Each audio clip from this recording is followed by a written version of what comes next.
هادشي يشربوا سبيرو كنكون ديال الوزين فيه تسممات الناس هما مساكن ماتوا بزاف شي ميت شي هو في السبيطار ولا اله الا الله. عندي نسيبي مسكين عنده شي 32 عام خلى وليد وخلى بنيه خلى مرته حامله بزاف اللي طايحه ماتوا جوج على التازي وشي 4 ولاد في سوق الحد ولا جلول ودابا الله اعلم شحال مات.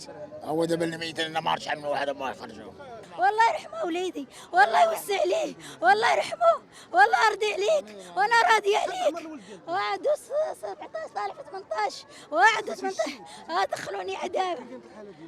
حبيبي وما تنبهش يا وليدي ما نكذبش ما كفنين ووليدي مكفنين ووليدي مكفنين وحبيبي مكفنين ووليدي عريسي هادو 18 طالع في 18 يا. انا من سوق الحد ولاد جلول. هذا الشيء اخويا اللي وقع صراحه تفاجئنا به. بدات يعني البدايه الاولى فاش سمعنا الخبر سمعنا بسيدي على التازي شي جوج توفاو وشي 3 بحال ما هكذاك اللي تصابوا في الاول. قلنا الامر عادي مشينا لسيدي على التازي رجعنا لسوق الحد لقينا عاوتاني السبيطار عندنا الناس كطيح تما حدا السبيطار اللي كيكشكش اللي واحد كاع ميت تما ومحطوط حدا السبيطار. وداك السبيطار عندنا خويا راك عارف ما فيه لا ما كاين لا طاقم تمريضي لا طاقم طبي اللي غادي يواكب دوك الحالات. المهم دابا بقينا دابا لحد الان دابا كلشي كيجيبوه لنا المستشفى الادريسي على حسب ما سمعنا دابا وباقي لسه تقدر تزاد قال لك 5 في سوق الحد ولاد جلول 4 في سيدي على التازي. اما بالنسبه للحالات اللي حارجوا في المستشفى راه كيفوق العدد ديالهم من 40. البارح عيطوا علينا نسيبتي عيطت عليا مشينا للتازي مشات من نهار السبت والدري ميت في وسط المحل شربوا هاد الماحيه مات عب وحده في وسط المحل. مشينا قلنا لهم مالهم هاد الدري اش وقع له؟ قالت لك شربوا الماحيه شي واحد باع لهم الماحيه وشربوا الماحيه راهم كل شيء. دابا راه قال لك 28 خلق ولا 30 خلق.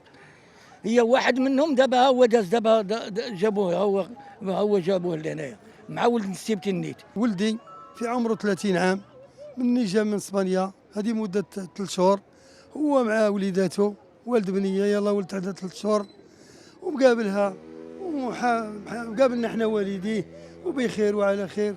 حتى جا واحد صاحبه نهار الحد في العشيه معاه هو عيط عليه في الليل سمعته الزوجه ديالو قالت لي يا عمي راه عيط له هذاك خينا اللي مولف كيجلس معاه نهي ولد كيجلس معاه. مشيت فعلا نهيته قال لي با لا ما مشيت لبلاصه كذا وهو راه مشى. تسقط الخبر بانها اش وقع له ها هو مات لي يا خوتي عمره 28 وكان يمشي الخارج واش نقول لك وليدي مات ليا ما بيدي ما ندير. هذا انا اللي كنطلب واللي كنبغي يدار. هاد الدولة الإسلامية حنا دولة إسلامية شريفة خاصنا هاد الشيء ما يكونش هاد الفساد ولا هاد المخدرات.